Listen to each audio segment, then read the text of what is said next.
All right, welcome back. So as mentioned, I am joined on the line now by Eoin O'Callaghan, author of Roy Keane, The Origins. I wish I had the book with me in studio right now. I forgot it at home because the cover is absolutely beautiful, Eoin. Here you go. There we go. For anybody watching on YouTube. There you go. Wow, look, wow. Here's one I made earlier. Yeah. For radio listeners, it's sort of a painting version of Roy Keane in his early days for Nottingham Forest. Yeah, it's actually photographed from the 1991 FA Cup final, and it was done by an illustrator over here. Actually, I'm based in Toronto, and it's funny when you're dealing with somebody who has very, very little knowledge or information about Roy Keane, and you kind of sit down with him and he's asking you questions about what he's like, and what can we incorporate in the design, and it was actually a great thing to be involved in terms of that illustration and trying to get across exactly what the book is about, which is obviously these formative years of his career and his life. And I think that the expression on the front cover kind of sums it up really, really nicely. His mouth is kind of a little bit open, and he's kind of, it's almost like he's disbelieving of what's happening around him. And obviously that moment, it's a cup final at Wembley Stadium, and you rewind even 12 months earlier, and he was unemployed in Cork, watching his peers from Rockmount and the Irish Underage set up get opportunities in England, and he was really back where it all began, and the north side of Cork City, and basically his dreams going down the toilet. And I guess one of the big things about this book is the sliding doors moments. Where I guess it's a footballer's life in many respects. One day you're given a cold shoulder, and the next day you're flavour of the month. And certainly in Roy Keane's case, that there was a multitude of those moments where it really could have gone either way. And obviously in his case, he got to live out his fantasy. Yeah, and you mentioned that the illustrator didn't really know much about Roy Keane. There aren't too many people on this side of the water that don't know too much about Roy Keane, and there's been a multitude of things written about him. TV coverage is non-stop, especially now with Sky Sports. He's had 2 books written himself. What made you think about this angle for a book for Roy Keane, and what made you write this book?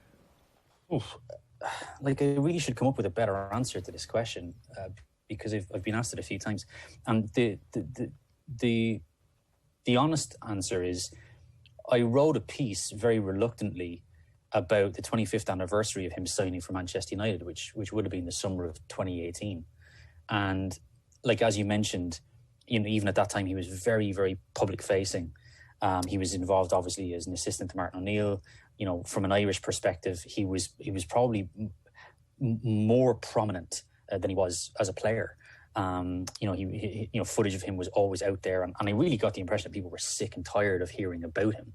So, when this story cropped up and he was asked about writing a feature, I was kind of like, oh, not Keane again. Obviously as well, an Irish sports journalist, I've written so much about him, talked so much about him, and you're like, is there anything fresh that I can say about this guy? So I wrote this feature about the build-up to the transfer to Manchester United. So I kind of focused on this period of about 1992, and the angle really was, how did he become a record-breaking transfer? What persuaded all these clubs to line up wanting to bring him to their organisations? Because obviously it wasn't just Manchester United, and it wasn't just Blackburn either. And the more I got into this time period, and the more I got into who he was around this time, the more I got into the archive and the comments from various people around the game in England, the more fascinated I became with this sort of window of Keane's life and his career. And obviously you go back to source material, so you go back to his first book, and he just really skips through the Nottingham Forest time. Mm-hmm. And obviously that's just the joys of publishing, right? They want you to get to the juicy stuff. They obviously wanted to get to Manchester United and to go big on the high profile stars and what this person's like, and what he found annoying about this guy, and blah blah blah. And so that kind of played to my advantage as well, that even from Keane's own perspective, he didn't go into much detail regarding his time with Forest and his time under Clough. And I just felt that it started to kind of build a little bit in my mind. And once the piece went out there, and we published the piece on the 42, the sort of reaction that came back was very surprising. It was like people saying, thanks so much for, bringing some attention to this time of his life. I had totally forgotten about this. I had totally forgotten about these people that were around him. His Forest career is really kind of underappreciated and all that sort of stuff. Because I do think there's a lot of people out there who probably feel that Roy Keane's career starts when he signs for Manchester United, which is really grossly unfair to what he accomplished at Forest and the importance of his time at the City Ground. And so you kind of rolled all of that together into a mixing pot and you jot down a few other ideas. And, I was talking to Mercier Press. They said, look, do you have any ideas? And I kind of said, I have one idea. And it turned out to be this book, really. And, it's funny because I look back on, in terms of what I tend to write about in like long form features, and they're usually very niche and they're usually, very, very unique. And I ended up with my first book writing about the biggest high profile Irish sports star of all time, which is kind of funny to me. But I guess in one sense, the type of stories that I write are trying to shine a light on things that have gone under the radar. So I think in many respects, maybe the content of this book still kind of fits into what I do best, I guess. Yeah, and I suppose any sort of football documentary, sports documentary, when you look back at someone's career, it's generally the highlights. So you don't hear too much about Zidane's time when he was growing up in France. You hear little things about Brazilian players and the struggles that they had in the favelas growing up and little things like that, but you never really truly go deep into their childhoods. And I suppose it's very similar to Roy Keane. A lot of people would know that he played League of Ireland, but some people may not know what club he played for in Cork before that, or even how he got on at Cobh during his time there. And one of the things that I thought you brought to life quite well, and it is something that I really liked about the book, is that throughout his Cobh career, throughout the Rockmount career, there's a lot of disappointments for Keane. He was always seen as a little bit too small for the standard of play that he wanted to play. He was overlooked quite a bit. But even when he signed for Cobh and he is this up-and-coming star, I like that you didn't make too much of what he actually was, because I feel like looking back at these periods of their career, you always find people that would say that they always knew he was going to be a star and that, this guy was always written on the wall. It was inevitable that it would go over. But the depth of people that you spoke to worked so closely with Keane that they weren't going to make that kind of judgment. They were going to tell you the truth about it. And he wasn't always just this massive star. He genuinely had struggles. The biggest thing, I guess, about him when he's going through his teenage years is that there were doubts. There were constant doubts about him. And, even when he's spotted by Noel McCabe on that famous, almost cinematic day at Fairview Park, in that moment, his life changes. That's not even a League of Ireland game. That's a youth game. And he really shouldn't even have been there because, by that stage, he was a fully fledged first team squad member and a regular starter for Cobh Ramblers in the League of Ireland First Division. And he really was doing a favour. He was still eligible to play, so it was a game, and it was Belvedere. You could get one over on a high profile sort of side, and that game was even a replay, and Cobh really should have won that first game. You talk about sliding doors again, but that afternoon, Noel McCabe was even going to see a different player. He was going to watch Jamie Cullimore, who was Cobh Ramblers' left winger. So, even in terms of the scouts and what they were looking for, Keane wasn't on the list, and you call it whatever, twist of fate or, something else, coincidence, I'm not sure. But that day, Noel McCabe saw something. And it's funny, like one of the guys I speak to in this book is Graham Brereton, who was playing for Belvedere that afternoon. And Brereton was actually marking Jamie Cullimore, and he marked him out of the game. So in many respects, Graham Brereton is probably responsible for Jamie Cullimore not getting a trial at Nottingham Forest and possibly turning into Roy Keane. But Graham kind of says, Belvedere absolutely hockeyed Cobh Ramblers that afternoon. And he was like, our two central midfielders were terrific. They really bossed it. And, I obviously had a good game because Jamie Cullimore was frozen out. And he kind of shrugged his shoulders and said, like, why didn't Noel McCabe give us a glowing recommendation in his scouting report? And I guess that's the joys of football. You see something, somebody else sees something completely differently. And, even Keane himself, again, I think that moment gets romanticized, right? Mm-hmm. Like, Noel McCabe goes there and sees Keane and is, and it's kind of very compelling content. But, Tony Gorman, who was one of Roy's closest allies on the Foss course that he was on at the same time, remembers Keane meeting him later that night and explaining the fact that he'd been approached by McCabe and that Forest might be interested in bringing him over. And Keane's like, I can't really believe it because he didn't even play very well. Yeah. So again, there's so many layers to it. And again, Keane is a figure historically who always needs to be placed in context. And I think because Keane is such a cultish is the wrong word to use, but I think people love the myth around Roy Keane, and the realness is boring. What they like is they like to invest in a kind of a version of Keane that suits their own perspective on him.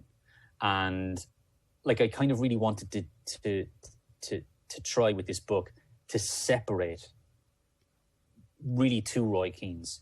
That there's a guy who people desperately want to be dark and depressive and maybe struggle with psychological issues and, be very, very damning and, extremely acerbic to the point where he's hurtful relentlessly. And I just think that the true version of Roy Keane is a lot softer than that.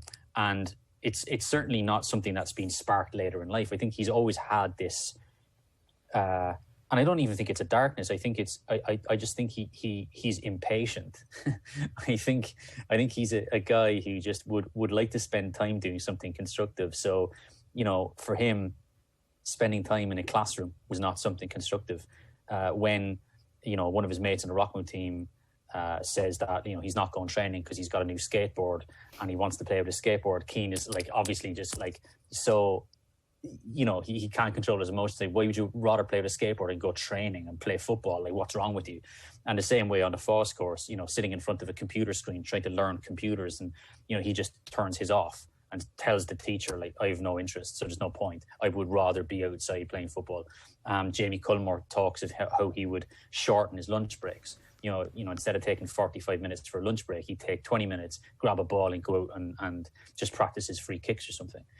So I think that he was a kind of a ball of energy, and probably as well wrapped up in that was the fact that he'd been overlooked so frequently. And he probably felt the need to work harder because it wasn't coming as easy to him as it was for other people. He wasn't the type of player at that time, like he wasn't a strapping centre-back like Paul McCarthy was, who was eye-catching maybe to scouts because he was bigger and he was a bit more commanding and he could, head a ball in the air and get the better of a centre-forward. He wasn't like Alan O'Sullivan, who was a really flashy winger in that Rockmount team as well, and obviously could beat two or three players and stick one in the top corner. And again, it's an eye-catching sort of thing. He didn't have those elements within his game. And ultimately, as it turned out, the irony to that is when he is spotted and you look at Noel McCabe's scouting report, Keane, I think, made a point of working on his overall skill set as a player, because I think he saw, particularly in the likes of his own brother Dennis, who was a winger and considered to be the most naturally talented footballer in the Keane family. I think you could see it with Jamie Cullimore as well that afternoon in Belvedere, where Jamie didn't have enough in his overall game to kind of get away from Graham Brereton and have any sort of contribution to that into that fixture. And also he could see it from somebody like Alan O'Sullivan, who went to Luton Town as the best player on that Rockmount side and then didn't make the grade. Again, he was a winger, and Keane probably looked at these guys and saw maybe a one-dimensional aspect to their game. And if he could become more fully rounded, and if he could become a guy who was sort of 8 out of 10 when it came to 4 or 5 different elements, well, then he was probably going to stand a better chance. And, as it turned out, that afternoon at Fairview Park, you look at McCabe's scouting report, it's like his tackling, his heading, his determination, his ability to find a pass. McCabe highlights like a litany of different elements within Keane's game. It wasn't this player is great at beating defenders, has a great turn of pace and a great shot. You're like, you could have just caught them on a good day. Whereas I think Keane, he just was a little bit more fully rounded, and I think he had specifically worked on that very, very hard to try to give himself that best opportunity.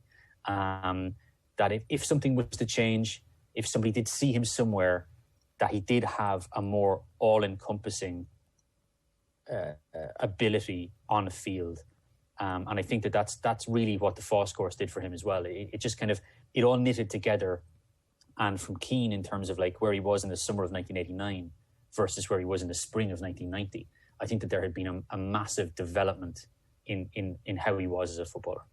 Yeah, and the fundamentals of the game is something that plays a big part in his relationship with Brian Clough later on in the book. And I think that's sort of well documented already, that, Clough is very much get the ball, pass the ball. There's the famous story about what he first asked him to do at Anfield during his debut. For those listening that don't know what the Foss course was, I don't want to give too much away about the book because obviously we want people to go out and read it.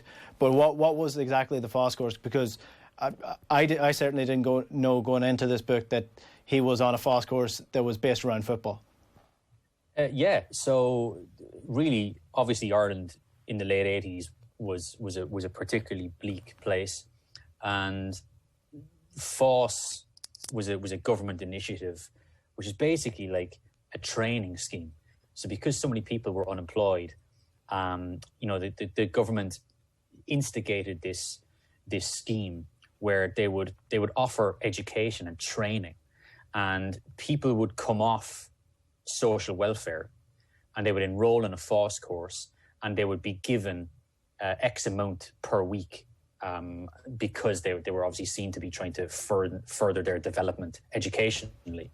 And now obviously, I think a lot of people will look back at that and say it's the government just fiddling the numbers. They could get people off the unemployment register, but they're just basically putting them on a different type of register and calling it something else.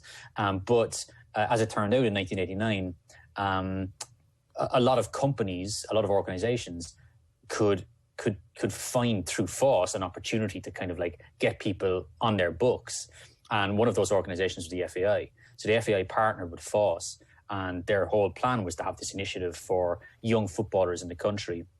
They would do it through the League of Ireland, where all of the League of Ireland clubs in the Premier Division and the First Division would send two players. They would shortlist two of their young players. And those two players from each club would come to Dublin for a 9-month, may even have been slightly longer than that. But from kind of September to May of the following year, they would come to Dublin. They would live in Dublin Monday to Friday. So they would stay in digs, and they would have like intense, technical, proficient, really, really dedicated, in-depth training Monday through Friday. And then, because obviously they were very, very talented young players, a lot of them, obviously all of them were connected to League of Ireland clubs, then they would go back to their clubs and play at the weekends. So they were effectively getting Monday to Friday sort of proper professional training, and then going back and using that training in the League of Ireland situations on the weekends.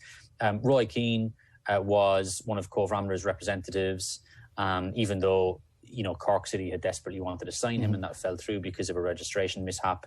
And he went up with Jamie Cullimore. So they were the two Cobh Ramblers representatives. They go up on a train every Monday morning up to Palmerstown. And it's an incredible thing when you're writing it. And this is Keane as an 18-year-old. And I guess it's that moment of your life where a lot of people will go to third level education. So you're kind of like finding out more about yourself, and your personality is developing. And Keane's kind of college stint was the Foss course. Yeah. He had signed for Cobh at that stage, and he'd go up on a Monday, and you'd stay in your digs in the evening times. You'd sit in and watch TV or whatever. You'd hang out maybe on a Thursday, go to a nightclub with the lads, go for your few pints, and then get the train back down to Cork on a Friday, or obviously if there's a certain fixture somewhere else, you might stay up for an extra day or whatever if it was easier for travel. And Keane did that. Keane did that from September 1989 right through till May of 1990, and at that stage, obviously he already trialled at Nottingham Forest, and the deal was pretty much done and dusted. And then in the summertime, he headed off to Forest and was there permanently from that moment onwards. But the Foss course was, a really, really intensive thing for Keane. Obviously, it enabled him to get bigger physically, it enabled him to certainly develop technically, and also, rub shoulders with really elite talent. I mean, if you looked at it, guys like Pat Fenlon, had been over in England, had just been over in England. In Fenlon's case, it was Chelsea. He was let go. So there's a lot of guys on that Foss course who were kind of drinking in the last chance saloon. They'd already been in England and hadn't made the grade, and now they were back and trying to maybe reset again and try to make a right contact or a right bit of networking to maybe get them over across channel once again, and maybe as a better footballer, more developed footballer. And it was, the atmosphere there was pretty strained at times, because you're ultimately competing with each other. If there's a multitude of midfielders there, well, not all of you are gonna get the call. And so it's kind of survival of the fittest. And I think Keane always likes those odds. I think that sort of competitive nature of it. If it was a kind of a relatively calm and delicate sort of training program, I don't think Keane would have lasted.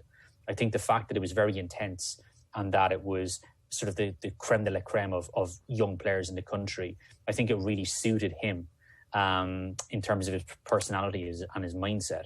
And it really set up, I mean, if there's obviously a lot of guys from that Foss course interviewed in the book, and they will say that, when he arrived, he was a fine player. He was an okay player. He was all right.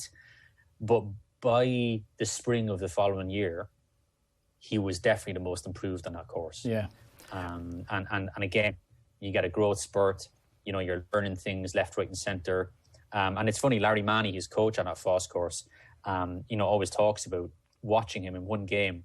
They obviously played these kind of training games. They might play one game against another underage setup, might be another game against St. Pat's, or might be another game against Bray Wanderers, wherever it was. And again, those games, absolutely no prisoners were taken. And Keane, in this one game, Larry Manny remembers him playing at right back. And it's funny listening to Larry recollect it, because he says, I remember watching him playing in this position, and he was so controlled and so calm and had the intelligence to just sort of innately know what to do. And Larry had that moment of realization on the touchline where he's like, I don't even think he's ever played this position before. And again, Larry's big thing about Keane, and obviously he worked with him every day on that Foss course, was his ability to step up.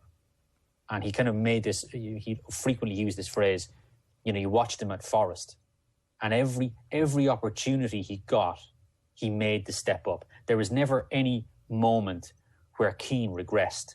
It was, Clough would tap him on the shoulder. Okay, you're going in and you're playing the left wing. Okay, boss. Okay, right, Roy, you're going in, you're playing centre half. Okay, boss. Okay, Roy, today we're using you up front with Nigel. Okay, boss. And it's that Keane, for whatever reason, that belief in himself, the fact that he felt so comfortable in his skin as a player. And I guess it comes back to that belief and that confidence. Famous story of when he clashes with Packy Bonner on a youth trip. He goes with the Ireland youth team to Malta to play a qualifier, and Maurice Setters is the coach. And Maurice Setters, I have no idea why he did this. He brought 17 players to Malta for this game, and he announced a matchday squad of 16. So there was one player who was left out completely and had to suffer the humiliation of that and not get stripped, and that player was Roy Keane. Yeah. And you think of the sort of trauma of this. Obviously now we're much more learned in terms of our approach to young people, how, certain situations can be traumatic for them. And particularly from a coaching perspective, we need to be more cerebral, and we need to be more communicative, and we need to be on their level. And you think of all these kind of setbacks that Keane had, and they're all listed in the book. I'm not going to mention all of them, but, this trip to Malta. So Keane obviously has to sit on this, this disappointment, and again, this sort of gnawing thing that he's still never good enough for his country. And he sits on it for 24 hours because also on that trip is the senior Republic of Ireland side, because they're in Malta for a World Cup qualifier.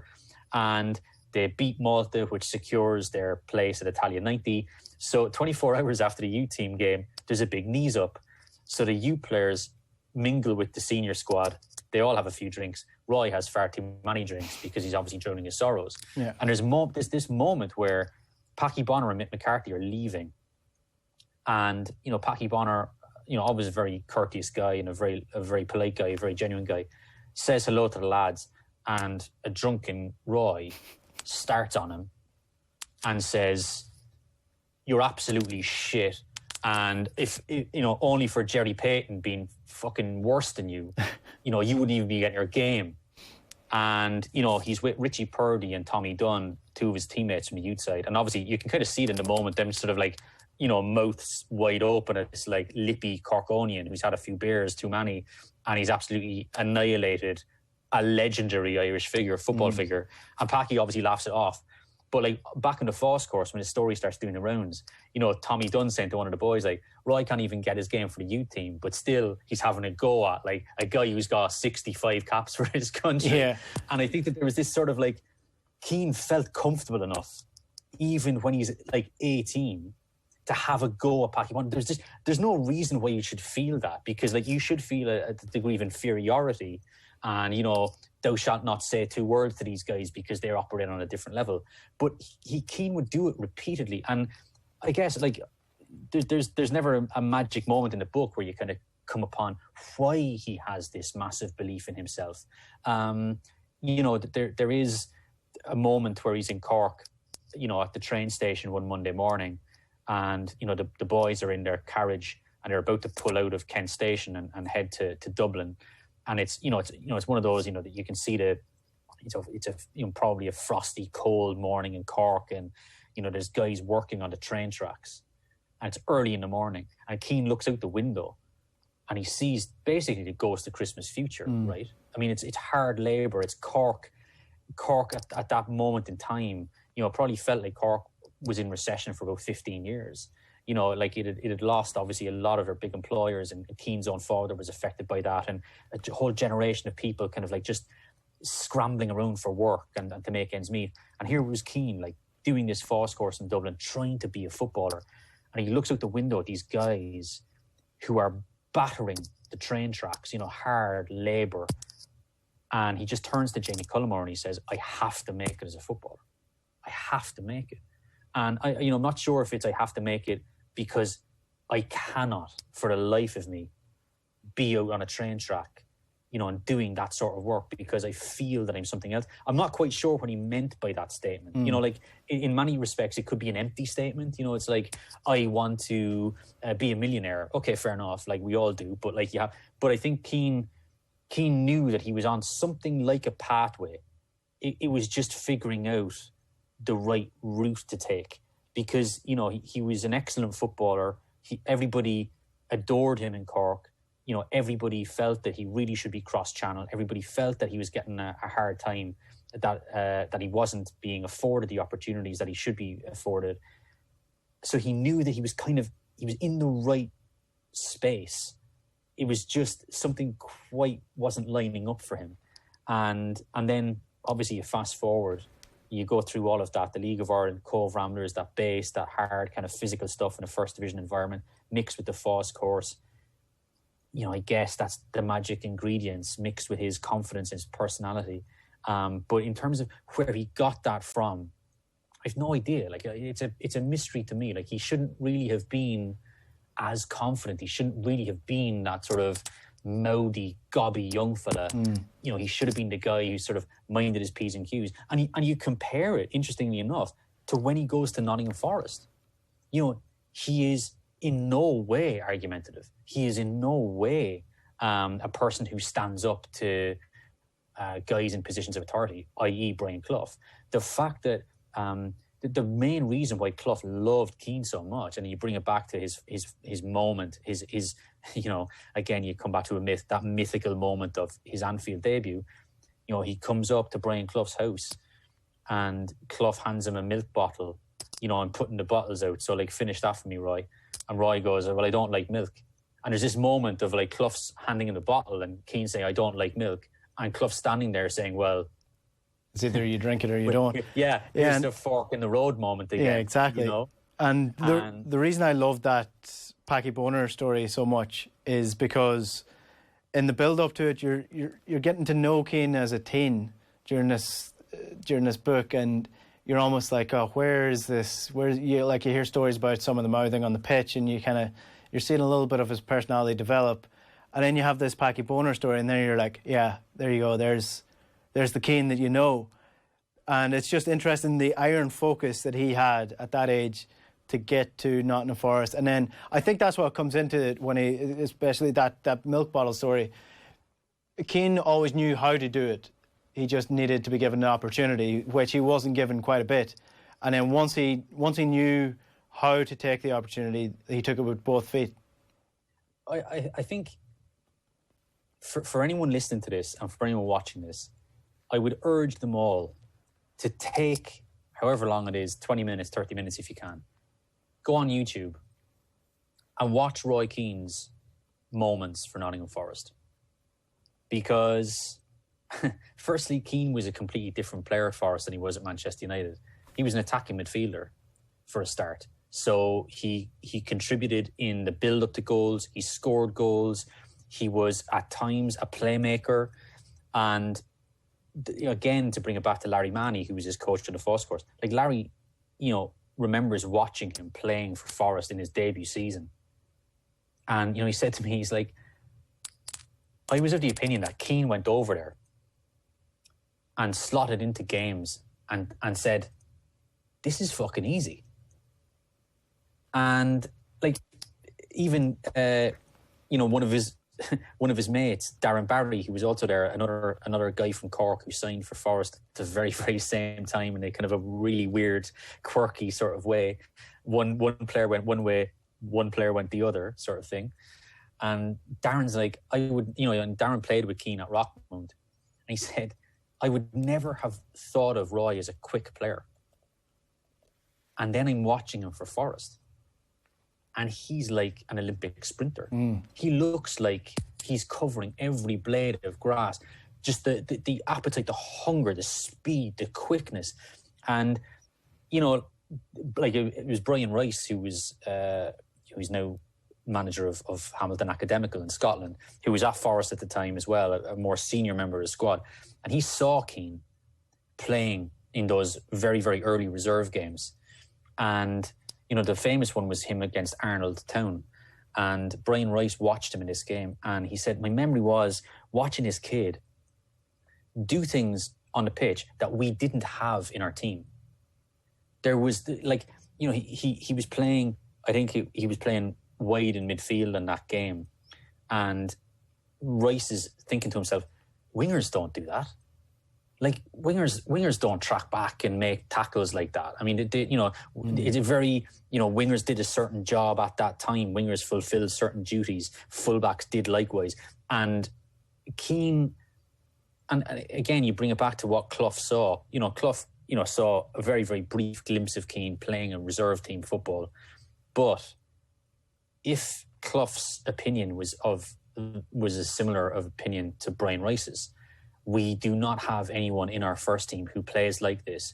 Well, that makes a lot of sense. Because, in terms of that Liverpool debut, the whole thing of Keane was called up, there was an emergency and Keane was called, and I say it in the book, again, it comes back to myths. And I think a lot of people want to believe in a Brian Clough myth. Management in football is 99% of the time boring logistics. Who's fit for the weekend? Who can give us 20 minutes off the bench? Who's carrying a knock? Who's carrying a yellow card? If they get booked tonight, they're out of the next cup game. let's look 2 games ahead. So if we play one of the young lads tonight, can he, who can come back in a fortnight and play again, blah, blah, blah. And people instead want to concentrate on the halftime team talks. They want to concentrate on those incredible moments of inspiration that a manager will say to a player to G them up.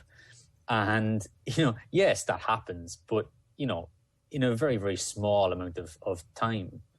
And Clough, for me, clearly wanted Keane at Anfield.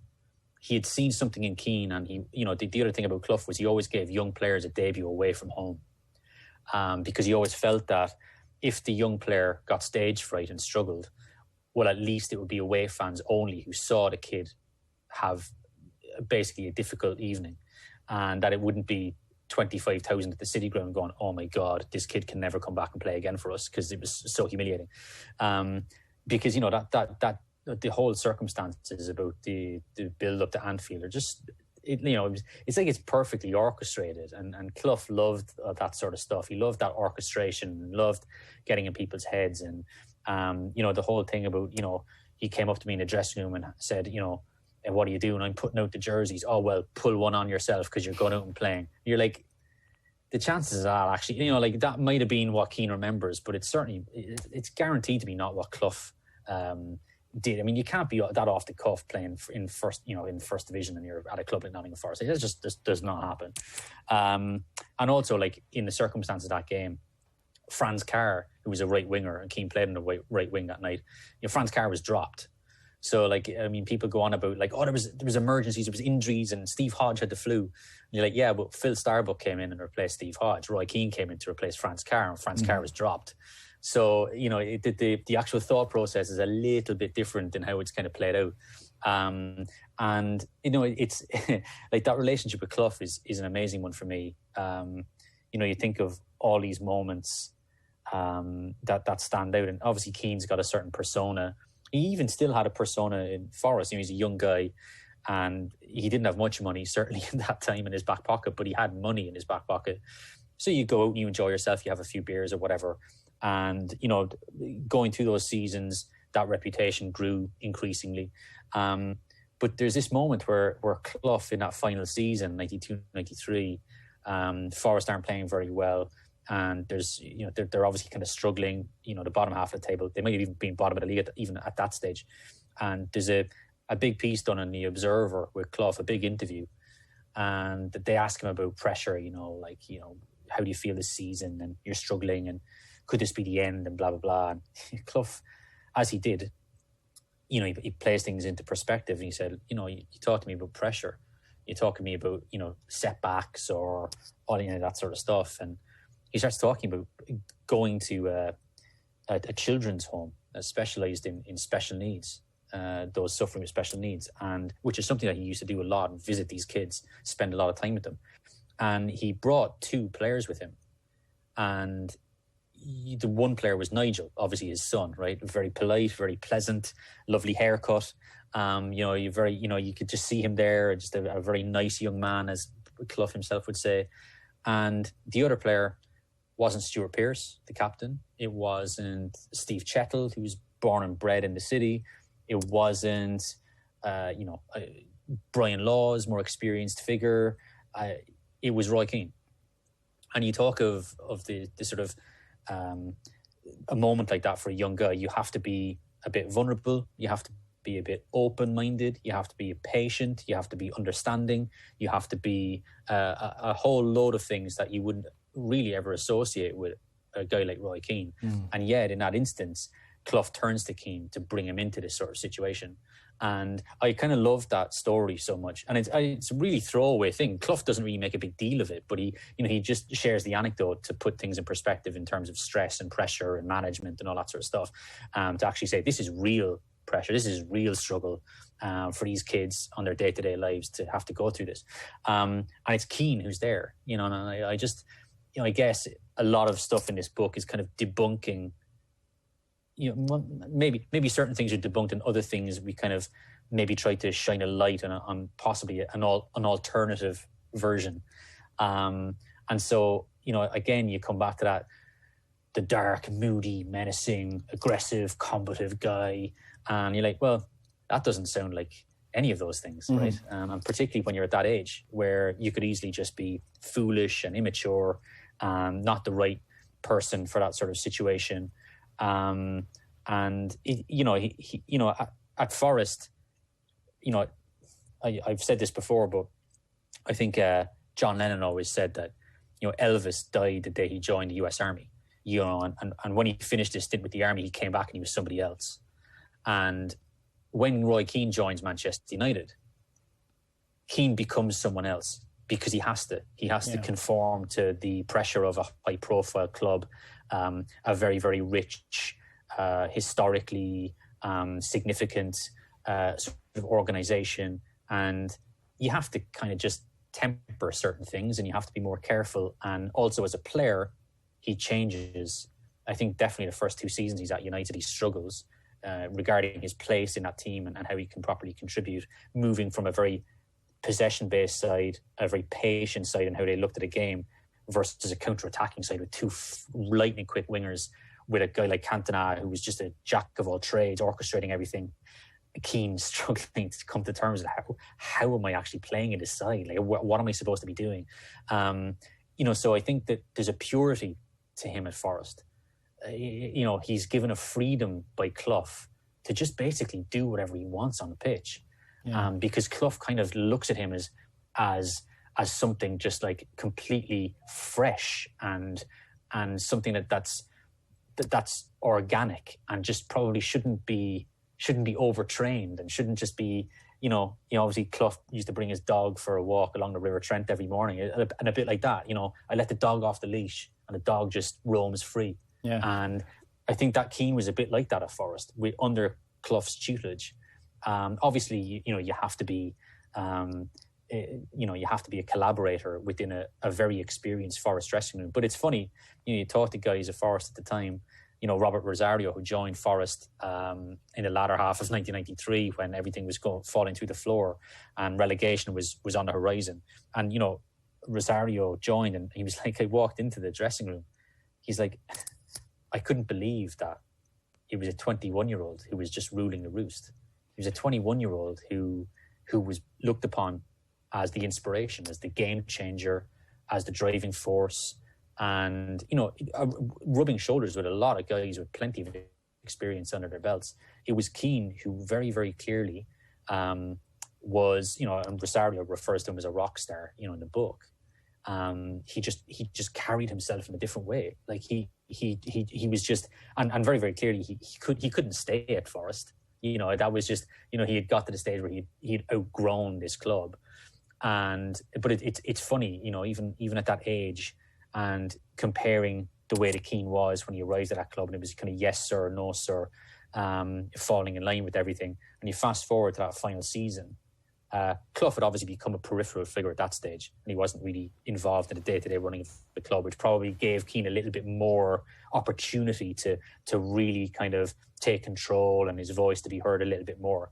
But that development, and the only way that you succeed in a Manchester United dressing room with Steve Bruce, Brian Robson, Mark Hughes, Peter Schmeichel, Paul Ince, is if you've put the work in. And in Forest, Keane absorbed and he learned from these figures around him, the likes of Des Walker, the likes of Stuart Pearce, and learned how to be this sort of football figure. It's very easy to be a guy who just does stuff on the pitch and then off you go and Bob's your uncle, no problem. But I think at Forest he also learned how to be a leader, which obviously serves him so importantly later on in his United career. And I think, again, you come back to why the Forest period is so important to Keane. That's just an added layer to it, for him to be growing into something that's really all encompassing. Like we were talking earlier on, the importance of his skill set to be rounded the same way, preparing himself for a move elsewhere.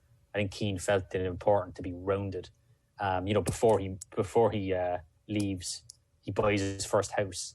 He buys a house in Scarrington, which is in kind of like about 20 miles outside Nottingham, and it's a farmhouse.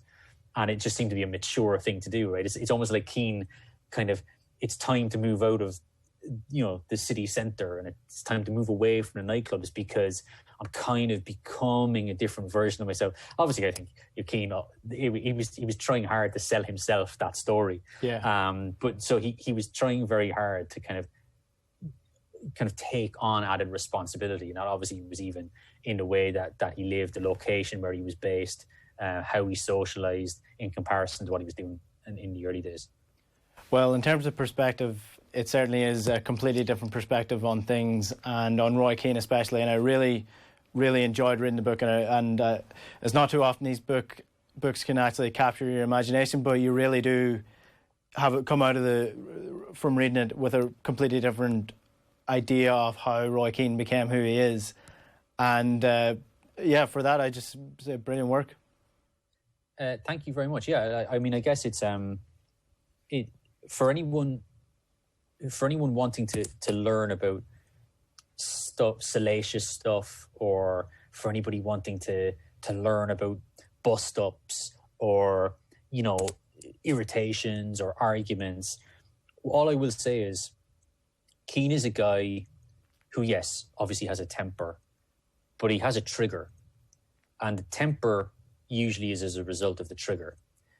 Rarely does he just randomly kind of descent into madness. If you go back through the big controversies in his career, the big dramas, you take something as simple as when he stamps on Gareth Southgate, right, semi-final FA Cup 1995, and kind of lost in that, right? It's obviously a horrible thing to do to anybody, but lost in that is how horrendous Southgate's challenge is on him, like just before it. Like Southgate is a leg-breaking challenge.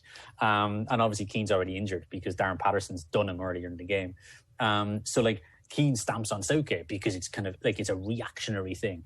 And this book, it doesn't explain Saipan. It doesn't explain Alfie Haaland. But it does inform it. Because I think that Keane, from a very early age, has been consistent in how he approaches things. If you wrong him, if you treat him like shit, if you try to break him down, he will remember it and he will let you know. Much the same way that, on his debut, Ronnie Whelan does him at Anfield. He comes in and absolutely, basically cuts him in two with a challenge.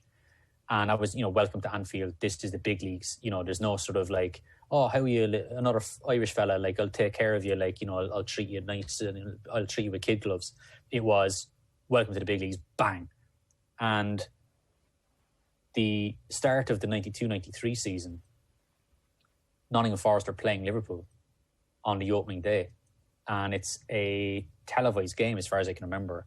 And Forest, it's funny, it's a metaphor for Forest season. It's the best moment of the entire campaign for Nottingham Forest. Everything else just goes like ridiculously quickly down the toilet from that moment onwards, because they beat Liverpool that afternoon. Teddy Sheringham scored a winner, and before moving to Tottenham probably a few days later. But during that game, Keane is very, very fortunate not to get sent off. And the guy that's on the receiving end of the challenge is one Ronnie Whelan. And it's obviously a very, very, very bad challenge. And Keane gets a yellow card. But when the teams are coming off at half-time, Dean Saunders walks over to Ronnie Whelan and he says, what's the deal with you and Keane? And Ronnie Whelan's going, what do you mean? He's like, well, as the referee was showing him a yellow card and he was walking backwards, all he kept saying was, that's for fucking doing me at Anfield. And Keane had waited 2 years. He'd waited 2 years to do Ronnie Whelan. And you think of Ronnie Whelan, like you compare, right? He never has a bad word to say about Brian Clough, because Brian Clough had his back left, right and centre all the time, relentlessly so. There's a moment where Keane plays in David O'Leary's testimonial against Hungary, which is in 1993. And it's a brilliant story. Ronnie Whelan is playing in central midfield alongside Keane that day. And before the game, Keane is still looked upon as like the kind of young player in the team and kind of inexperienced. And, Keane's already played in numerous Wembley finals at that stage. And he's now, the 5 million rated superstar. But anyway, before the game, Ronnie says to him, okay, Roy, we'll take it handy first 5-10 minutes, just like, don't do anything rash. We'll be controlled and calm and composed in centre midfield. And Keane just looks at him and goes, yeah. And the game starts. And Keane bursts forward and there's an interception and he launches towards the Hungarian goal. And he gets with 25 yards out and he rifles the ball in off the near post for an absolutely unbelievable goal. And like, it was one of those moments where Ronnie Whelan comes up to celebrate with him and Keane kind of gives him a look as if to say, Ronnie, you play your game and I'll play mine. Yeah. And, I think it just sums Keane up. So, like, if you do him and if you wrong him and for no reason, like other than just because you want to, he's not going to be very courteous to you. In fact, he's probably going to remind you on occasion how silly you were. And he's had that for a very, very long time. And he's not going to change now. And, if I was Jurgen Klopp, I would be very, very concerned. When the tide turns in Liverpool, I think Roy will be the first in line to say, can we replay this clip of me saying that they were sloppy and Jurgen having a go at me? Because he remembers everything. And, when someone has a go at him, he'll file it away the back of his head. Because again, it's the belief in himself. It's the belief in his opinion. It's the belief in what he accomplished in his career. It's the belief that drove him. It's the belief that pushed him to have the career that he had. And so when he's in a Sky Sports studio and he's saying these things about players, he believes it.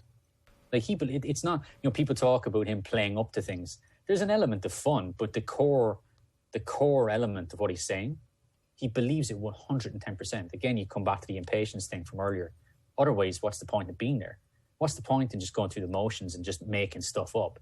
Keane would much rather go in there and say, yeah, that's a terrible mistake by Harry Maguire. It's a terrible mistake by David De Gea.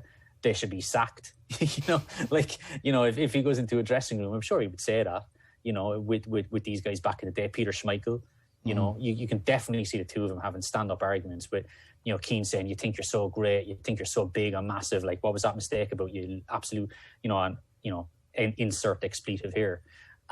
So he's very true to who he is. I think a lot of people make the mistake in thinking that there's a bit of performance art to it. I guess I bring it back to that thing of the myth of Roy Keane. A lot of people would prefer to believe the myth rather than what's a little bit more authentic. And hopefully in this book, maybe that more authentic version of him is what comes across. Eoin O'Callaghan, author of Keane, The Origins. Thanks very much. Thanks, Enda. We'll take a quick break.